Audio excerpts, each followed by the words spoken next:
Let's talk today about some courage that one of the little girls had in the orphanage yesterday. So this girl and her brother came to the orphanage about year and a half ago or something like that.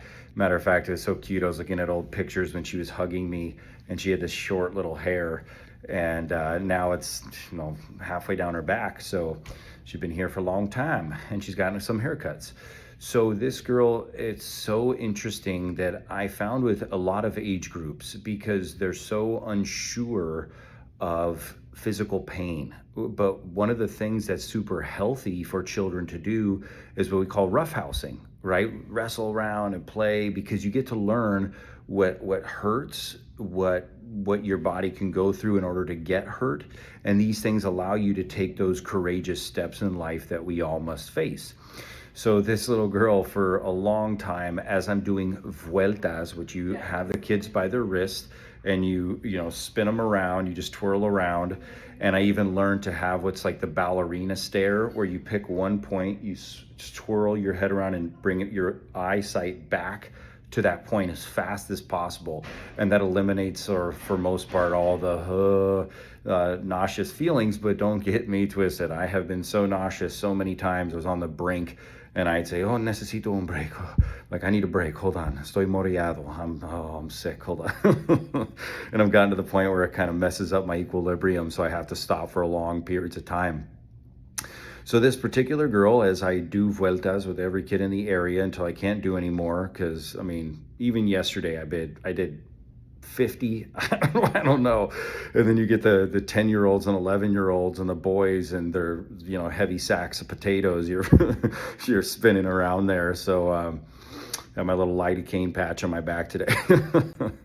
Okay, so as I always do the spinning with a girl, she would always say, no, I'm afraid. Don't do it. Are you going to do it strong? And I can't help to be a little Diablo, and I always go, ha, ha, ha, ha. And then she, loses fear. But I do the same thing with the other kids to kind of confront that fear. Say, yes, it's going to be fast, but yes, I'm always going to protect you.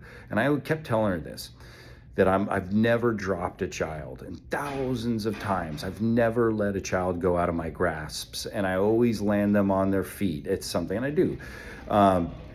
So as we were doing yesterday, and she was watching all the little toddlers do it, all the other little kids do it, she finally said, oh, okay, Tete, I'm gonna try it, but just not fast. And I said, okay, you look, but we need momentum, right? And so she'll grab my hands and wrists, and I'll grab hers, and we start. No, I don't want to do it. And I said, didn't you see the other kids? It's okay, it's safe.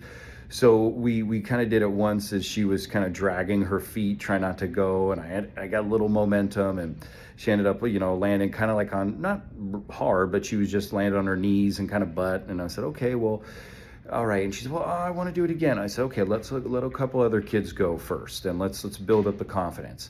So after a couple kids went again, she said, okay, but not fast. And I said, well, was the last time fast? She said, no. I said, okay, but I need to go at least that to gain momentum so your feet get off the ground.